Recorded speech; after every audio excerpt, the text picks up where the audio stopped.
The origins of war remain a subject of ongoing debate. Some view it as a grim necessity, an inevitable force that drives societal transformation. Others regard it as a continuation of politics by other means. Even Plato weighed in, suggesting war stems from human desire and ambition. What is undeniable, however, is that the story of civilization is deeply intertwined with conflict. From ancient battlefields to modern-day fronts,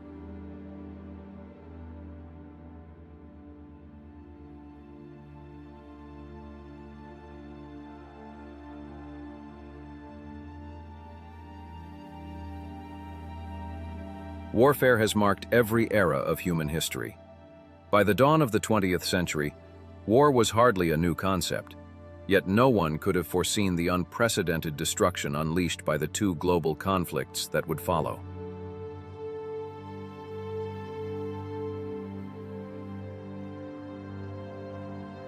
Fueled by the technological leaps of the Industrial Revolution, warfare evolved dramatically. Submarines, tanks, fighter planes, and eventually the atomic bomb transformed the nature of combat, making devastation more efficient and widespread than ever before.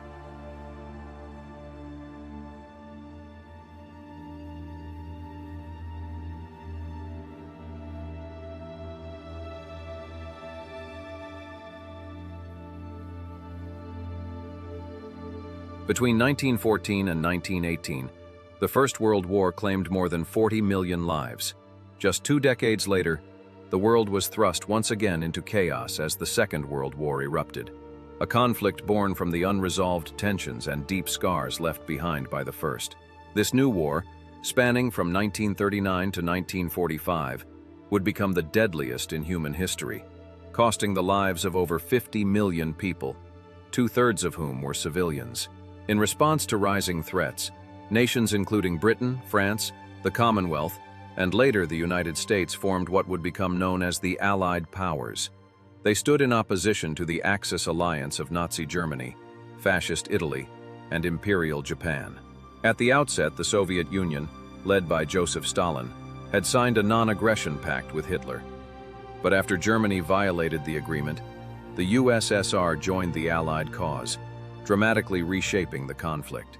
This documentary, supported by powerful archival footage, revisits the road to global war and examines the critical moments that culminated in Britain's declaration of war on Germany on September 3, 1939. Special focus is given to the roles played by two defining figures of the era, Winston Churchill and Adolf Hitler. Their contrasting ideologies, decisions, and leadership would shape the trajectory of the war and the world in profound ways. With the benefit of hindsight, we might ask whether better leadership or earlier intervention could have changed the course of history.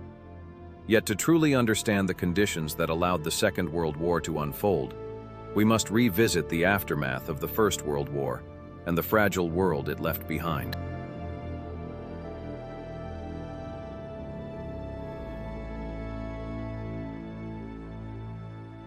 The Great War had left Europe devastated.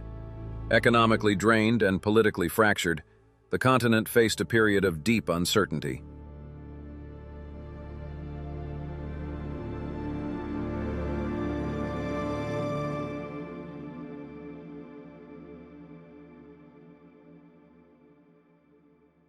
Monarchies were toppled, the Tsar of Russia assassinated, the Kaiser of Germany exiled, and fledgling republics struggled to gain legitimacy.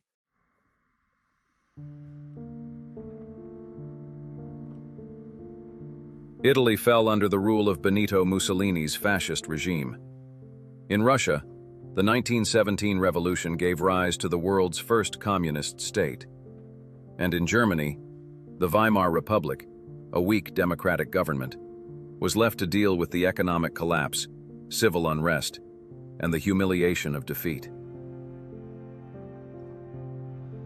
Much of Germany's hardship stemmed from the Treaty of Versailles, signed in 1919 to formally end the First World War. Though the armistice had been declared months earlier, negotiations dragged on for half a year, finally concluding at the Palace of Versailles outside Paris. There, American President Woodrow Wilson, British Prime Minister David Lloyd George, and French Premier Georges Clemenceau sought to impose peace and punishment. The treaty stripped Germany of valuable industrial regions, imposed severe military restrictions, and demanded crushing reparations. But perhaps the most bitter blow was the clause that forced Germany to accept full responsibility for the war. This war guilt clause humiliated many Germans and sowed seeds of resentment that would soon bloom into extremism. Among those embittered by Germany's defeat was a former soldier named Adolf Hitler. Outraged by the treaty, he and others dubbed the politicians who signed it the November criminals.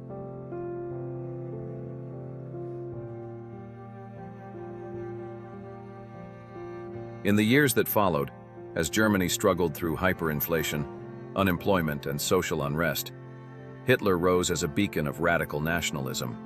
Though Austrian by birth, Hitler had served in the German army during the First World War and was decorated for bravery. After the war, amid fears of a communist uprising, the army tasked him with infiltrating the German Workers' Party. But instead of reporting back, he became one of its most fervent voices. A passionate orator, Hitler captivated audiences with fiery speeches that blamed Germany's decline on the Treaty of Versailles, communists, and the Jewish people. Quickly, the party grew. It was renamed the National Socialist German Workers' Party, better known as the Nazi Party, and Hitler assumed leadership. The swastika became its emblem, with promises to restore Germany's former glory, rebuild the economy, and reassert national pride. Hitler's rhetoric found a receptive audience in a desperate and demoralized nation. Thus began a dangerous ascent. An ideology built on hatred, fear, and authoritarianism would soon plunge the world into a conflict even deadlier than the last. As Adolf Hitler's speeches became increasingly unhinged, the situation in Germany deteriorated rapidly. The demands of the Treaty of Versailles, particularly the crippling war reparations imposed by the Allies, plunged the nation into economic despair. Poverty, hunger, and political instability gave rise to riots and civil unrest. In 1923, the Nazi Party made its first attempt to seize power in what became known as the Beer Hall Putsch in Munich. The coup failed, and Hitler was arrested and sentenced to prison for treason. Far from ending his political ambitions, however, this marked the beginning of his rise.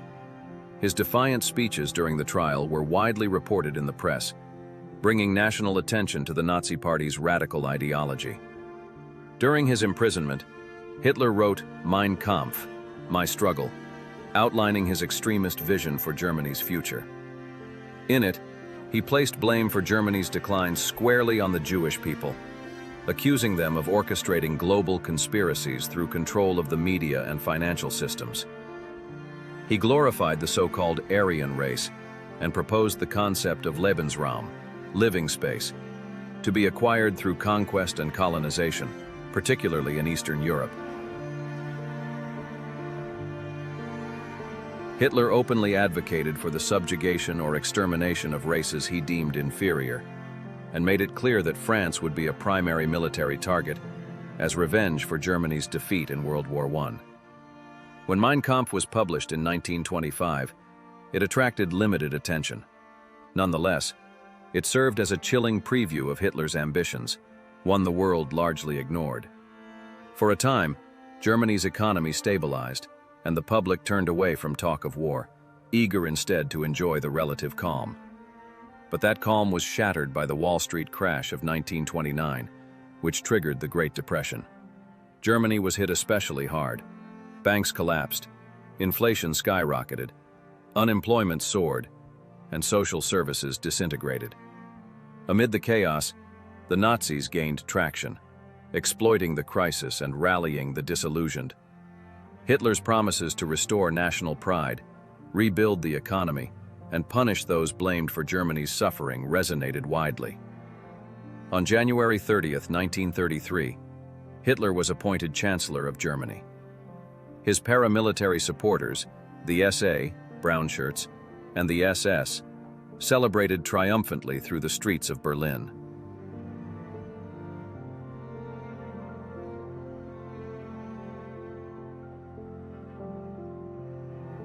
Nazi propaganda chief Joseph Goebbels declared, "It is almost like a dream. The new Reich has begun."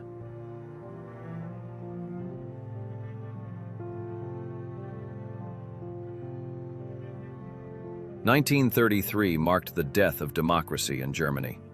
Civil liberties were suspended, the press was muzzled, and opposition parties were violently suppressed. Communists, Social Democrats, and liberals were arrested, tortured, and in many cases murdered. More than 50 people were killed in the early months of Nazi rule alone. Germany's intellectual and cultural elite fled in droves. The likes of Sigmund Freud, Albert Einstein, filmmaker Fritz Lang, and actress Marlene Dietrich escaped Hitler's tightening grip. The regime quickly transformed Germany into a totalitarian police state. Jewish businesses were boycotted, and public book burnings targeted works deemed un-German. Nazi rallies grew in scale and fervor, bolstering Hitler's growing cult of personality.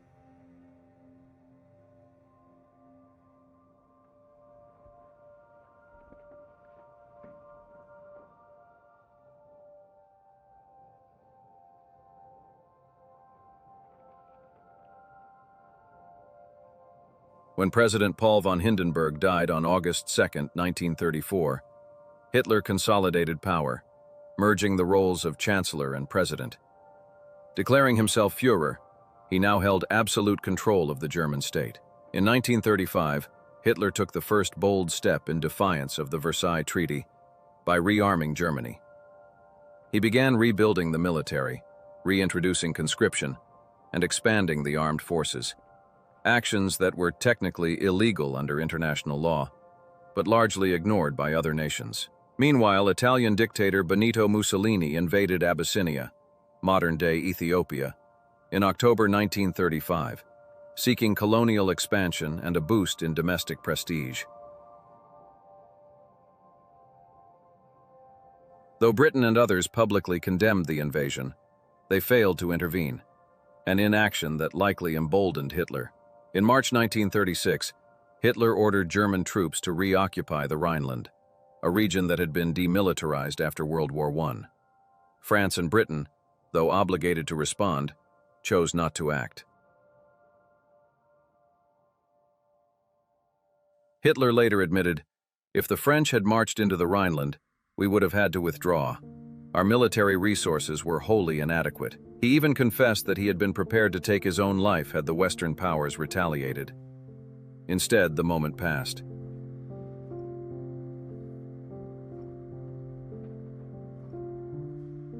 Later that year, the 1936 Berlin Olympic Games presented a carefully curated image of a peaceful, revitalized Germany, masking the dark agenda still unfolding behind the scenes.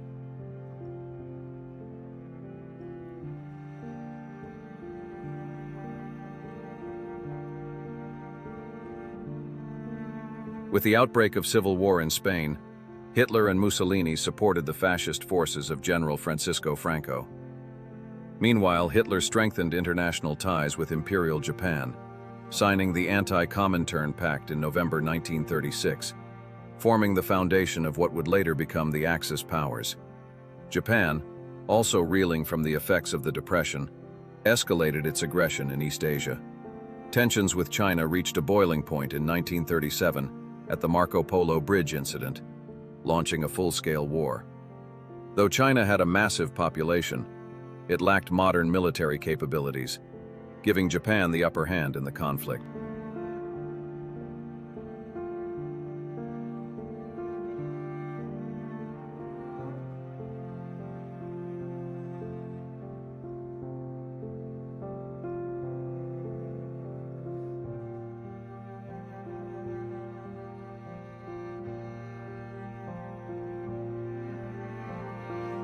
Back in Europe, Hitler convened a secret meeting with top military and political leaders, including Luftwaffe commander Hermann Göring, to outline his plans for territorial expansion.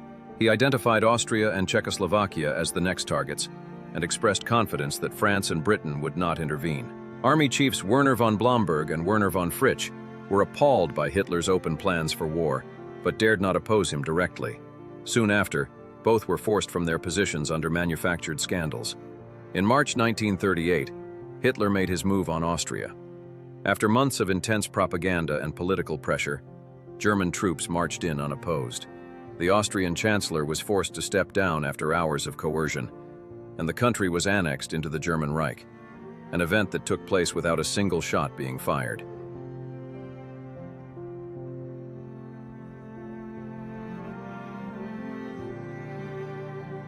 The annexation of Austria in 1938 placed neighboring Czechoslovakia in immediate peril, and it wasn't long before Hitler made his next objective clear.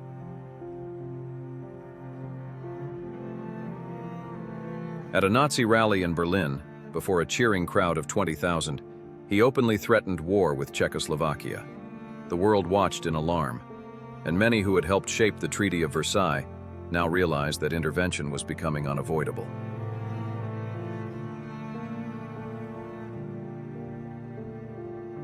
With Prime Minister Stanley Baldwin having retired, Neville Chamberlain assumed leadership, adopting a staunchly anti-war stance.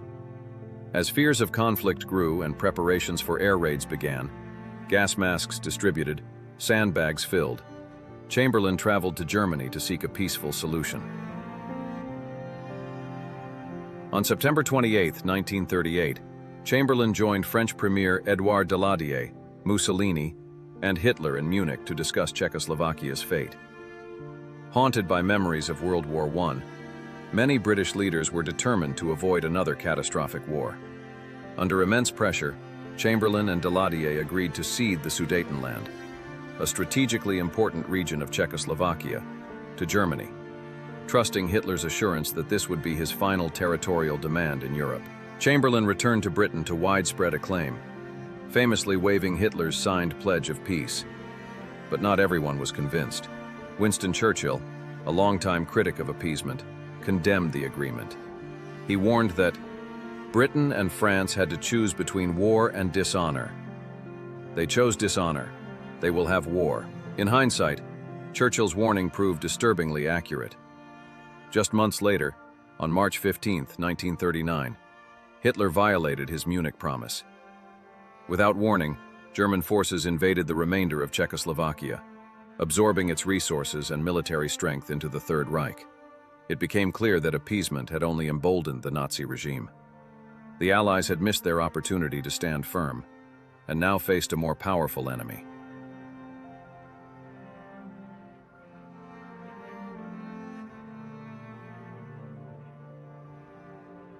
This was only the beginning of Hitler's ambitions. By summer 1939, his attention turned eastward to Poland. Hitler demanded the return of Danzig and the Polish corridor, territories lost after World War I under the Treaty of Versailles.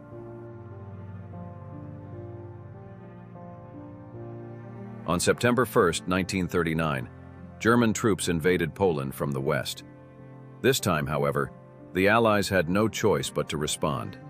Having pledged to defend Polish sovereignty, Britain and France issued Hitler an ultimatum: withdraw from Poland immediately or face war.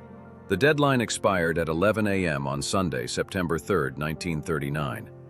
When no reply came, Prime Minister Neville Chamberlain addressed the nation from 10 Downing Street. I am speaking to you in the Cabinet Room at 10 Downing Street. This morning, the British ambassador in Berlin handed the German government a final note stating that unless we heard from them by 11 o'clock, that they were prepared at once to withdraw their troops from Poland, a state of war would exist between us.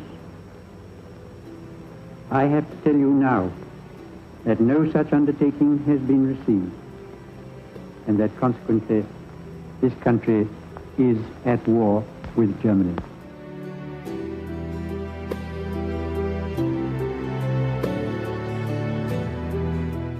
In the hours that followed, sirens wailed across London. Though it was a false alarm, the psychological impact was immediate. Memories of the Great War flooded back, and fear gripped the country.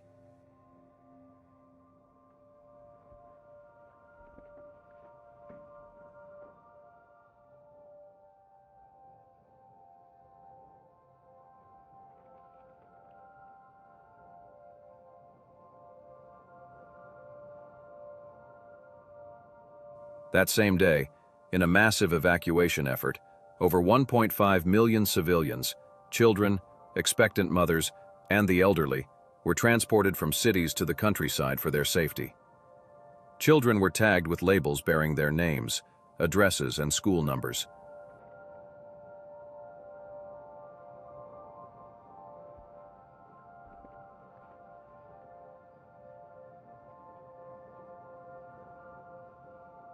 Each carried a small bag containing essentials: a gas mask, toothbrush, spare clothing, and a warm coat if they had one.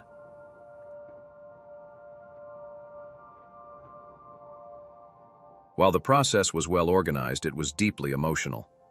Many families were forced to part with no idea where their children would be sent.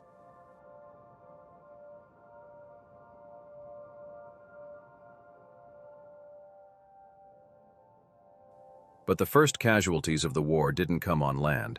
They came at sea. Just hours after war was declared, the SS Athenia, a passenger liner en route to Canada from Dublin, was torpedoed by a German U-boat. Over 100 people, including women and children, lost their lives.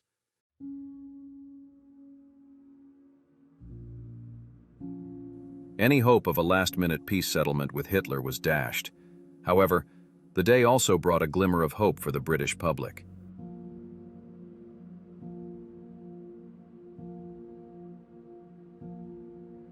Winston Churchill, who had long warned of the Nazi threat, was reappointed First Lord of the Admiralty. His return was met with great relief, especially by the Royal Navy, which signaled the announcement with a message to all its ships: "Winston is back."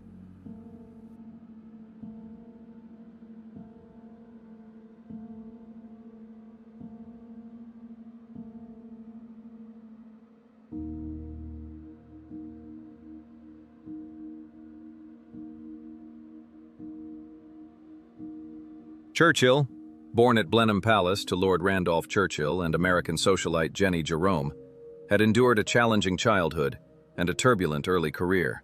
But through military service and politics, he had carved a place for himself as one of Britain's most formidable leaders. And now, as Europe descended once more into war, his time had come. Winston Churchill was no stranger to controversy. He had switched political parties more than once and was widely blamed for the disastrous Gallipoli campaign during the First World War, an event that saw his early tenure at the Admiralty cut short. Following his demotion, Churchill spent years in political obscurity, and for a time it seemed his career was effectively over. Retirement appeared inevitable, but everything changed on September 3, 1939. With Britain once again at war, the nation needed a leader unafraid to speak hard truths. Churchill, having long warned of Hitler's ambitions, was proven right. Public confidence in his judgment surged, and he returned to the Admiralty as war loomed larger than ever. For Churchill, this was just the beginning. As Britain braced for conflict, life on the home front fell into a strange routine of curfews and nightly blackouts.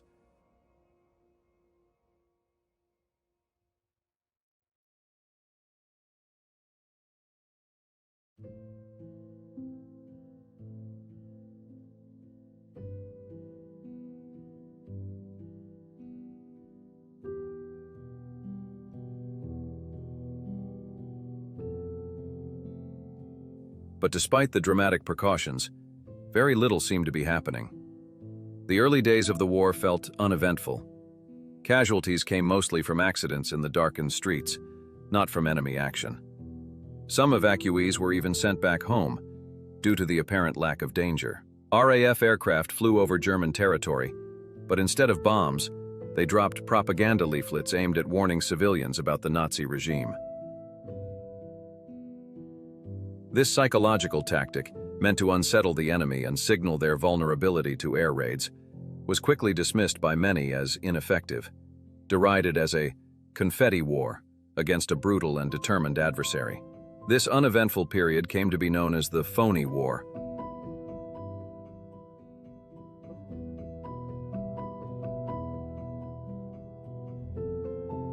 But while calm prevailed in Britain, Poland was enduring a very different reality. In the east, Nazi Germany was unleashing a new and terrifying form of warfare: blitzkrieg, or lightning war.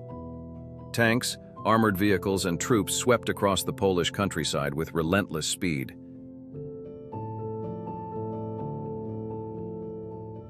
Supported by the Luftwaffe's devastating aerial assaults, villages, roads, and entire cities were reduced to rubble. Civilians fled in panic, only to be caught in the crossfire. The Western Allies had assumed Poland could hold out for 2 or 3 months. In reality, the Polish forces were overwhelmed in weeks. Massacres followed. Nazi forces showed no restraint.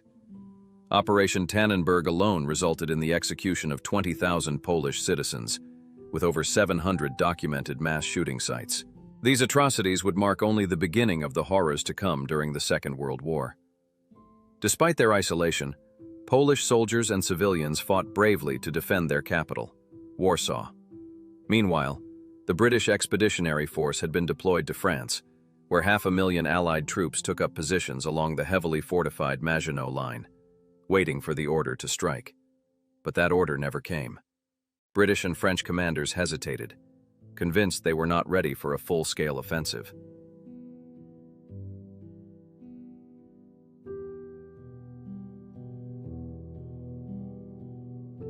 Unbeknownst to them, the German Western Front was virtually undefended. Had the Allies acted, they might have changed the course of the war. As Poland continued to suffer, a new threat emerged.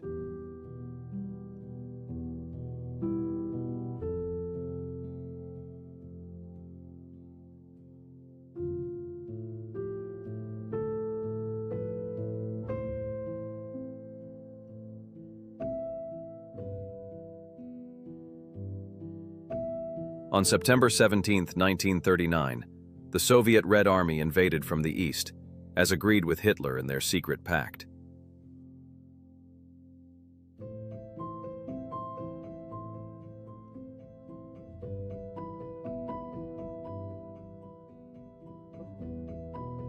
With Poland carved up between 2 totalitarian powers, Warsaw's resistance finally collapsed under the strain of disease, starvation, and exhaustion. On September 28th, Nazi forces marched triumphantly into the ruins of the Polish capital.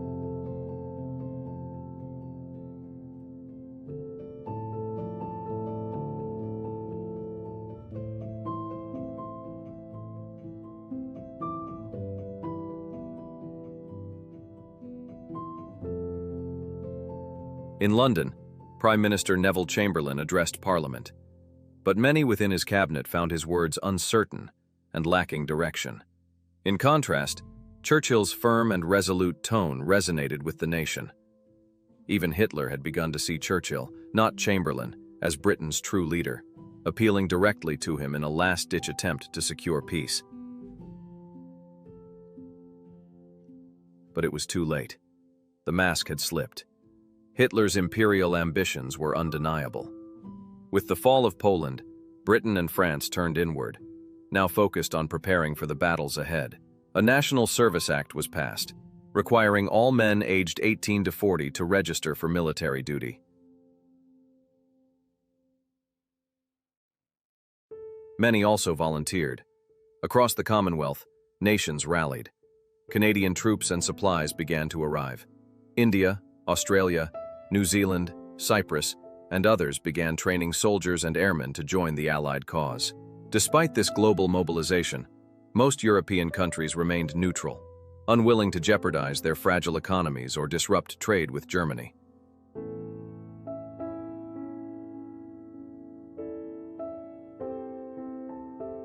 The United States also stayed out of the conflict, reluctant to send troops overseas. However, under the 1939 revision of its Neutrality Act, President Franklin D. Roosevelt allowed weapons and supplies to be sold to the Allies, a vital lifeline for Britain. Although Britain remained largely untouched on land during this early phase, the battle at sea was another matter. German U-boats began targeting British vessels. One such attack saw the sinking of the aircraft carrier HMS Courageous, killing over 500 men, including the captain, who went down with his ship.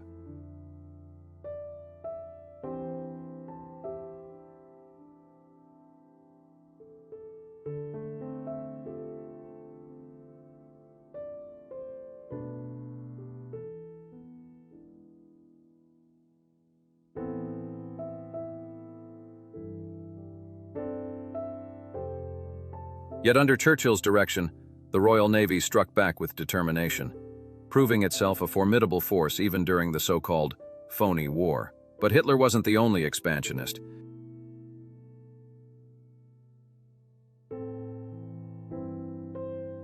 Just 2 months after seizing half of Poland, the Soviet Union moved again, this time against Finland.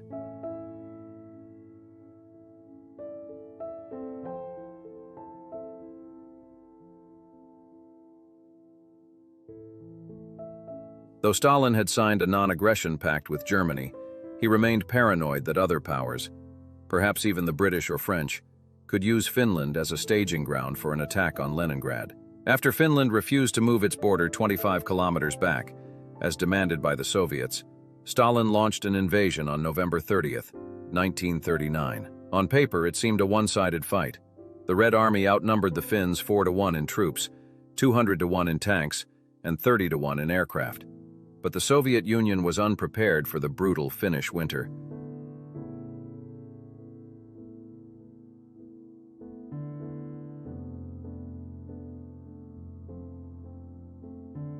With temperatures plummeting to -20 degrees Celsius, the Russian troops, many from southern regions, were poorly equipped for snow and ice. By contrast, the Finnish soldiers, dressed in white camouflage and armed with skis, were fighting on familiar ground.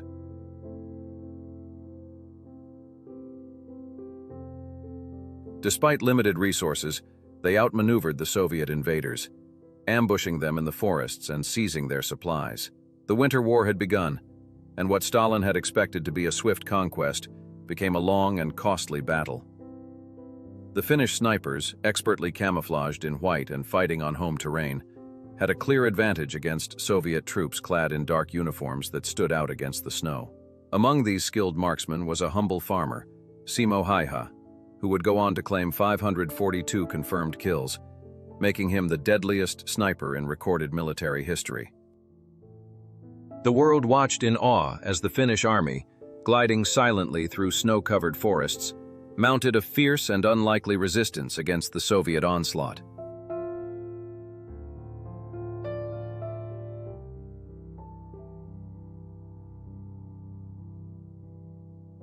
Just 2 decades after being torn apart by civil war, Finland now stood united in a fight for survival. The shared struggle forged a deep sense of national unity, especially during Christmas 1939, when the Finnish people rallied behind their troops while, over in Britain, families celebrated the holiday with growing unease, wondering how long their own peace would last. As 1940 dawned, the war began to directly impact daily life in Britain. German U-boats intensified their campaign against Allied shipping, threatening vital supply lines. Britain, heavily reliant on food imports, started to feel the strain. Bacon, sugar, and butter were among the first essentials to be rationed. To ensure fairness, every household received ration books filled with coupons, a visible sign that the war was beginning to reach into British homes. One of the most formidable threats at sea was the German pocket battleship Admiral Graf Spee, which had sunk 9 Allied merchant vessels by the end of 1939. In response, British and French naval forces organized 8 task groups to hunt her down. The search ended in a dramatic naval confrontation off the coast of South America.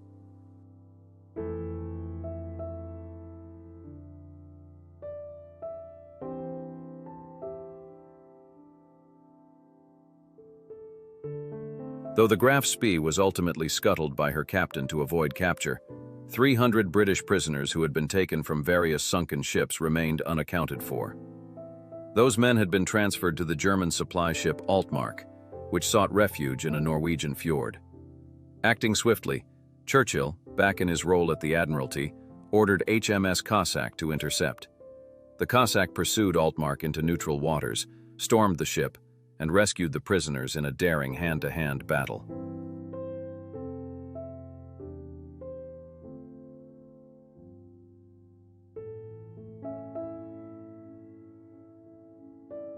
When Cossack returned home, its crew and the rescued sailors were met with jubilant crowds.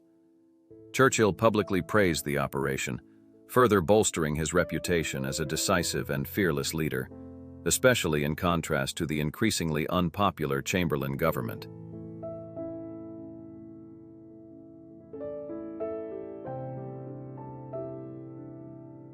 While the Allies were still discussing how to aid the Finns, the situation on the ground deteriorated. On March 15, 1940, bombed out and exhausted, Finland was forced to sign a peace agreement with the Soviet Union. Under the terms of the treaty, 200,000 Finns were displaced from their homes as new borders were drawn, just as Stalin had demanded.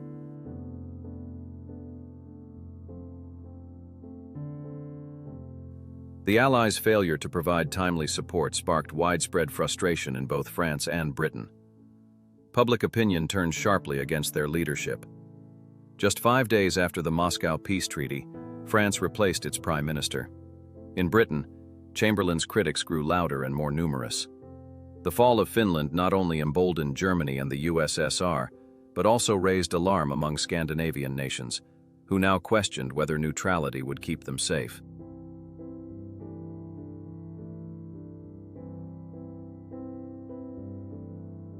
Norway, in particular, became the focus of both Allied and Nazi interest, strategically important for access to Swedish iron ore, and offering control over crucial sea routes.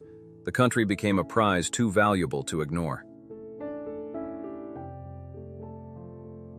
Churchill urged immediate action to secure Norway, but Chamberlain's government hesitated once more, allowing Hitler to strike first.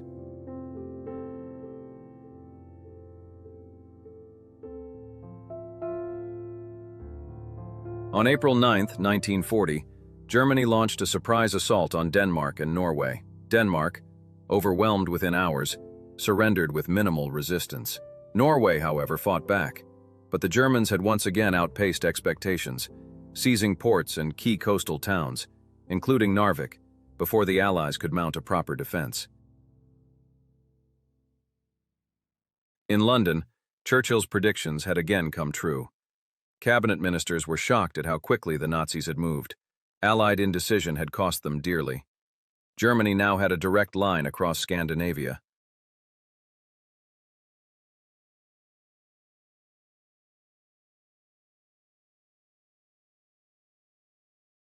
Alarming news for a Britain increasingly within striking distance. The British public and Parliament erupted in outrage. The disastrous Norway campaign triggered a political crisis, and Chamberlain, recognizing he had lost the confidence of the House of Commons, resigned. On May 10, 1940, Winston Churchill, now 65 years old, was appointed Prime Minister of a coalition government that would guide Britain through the war. The country, anxious and bracing for battle, finally had a leader they believed could meet the challenge of Adolf Hitler. Churchill wasted no time. In his first speech as Prime Minister, he delivered one of history's most stirring declarations. "I have nothing to offer but blood, toil, tears, and sweat. You ask, what is our policy? I can say, it is to wage war, by sea, land, and air. To wage war against a monstrous tyranny. You ask, what is our aim? I can answer in one word: victory. Victory at all costs. Victory in spite of all terror. Victory, however long and hard the road may be."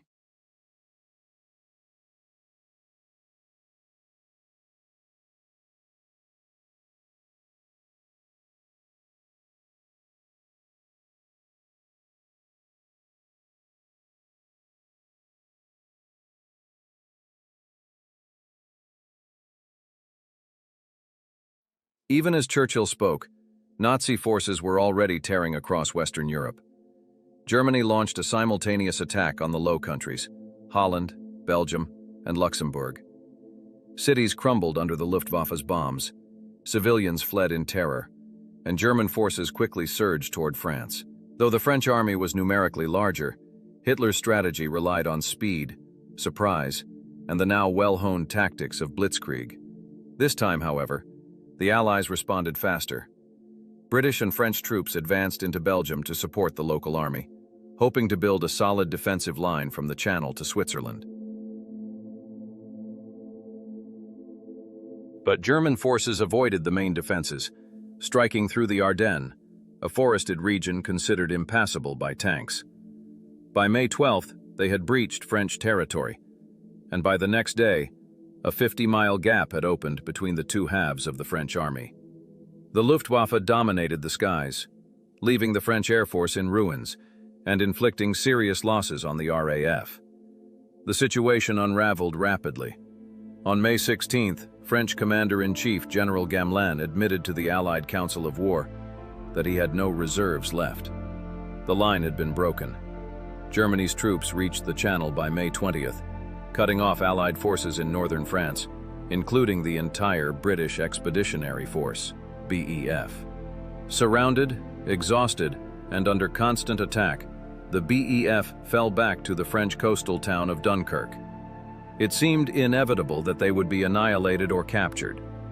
Hitler believed victory was assured. France appeared ripe for occupation. But what happened next would stun the world and define Churchill's leadership. In one of the most extraordinary rescues in military history, Britain would launch a desperate evacuation to bring its stranded soldiers home. The phony war was over. Hitler's lightning war had torn through Europe, and now the battle for Dunkirk and the soul of Britain was about to begin.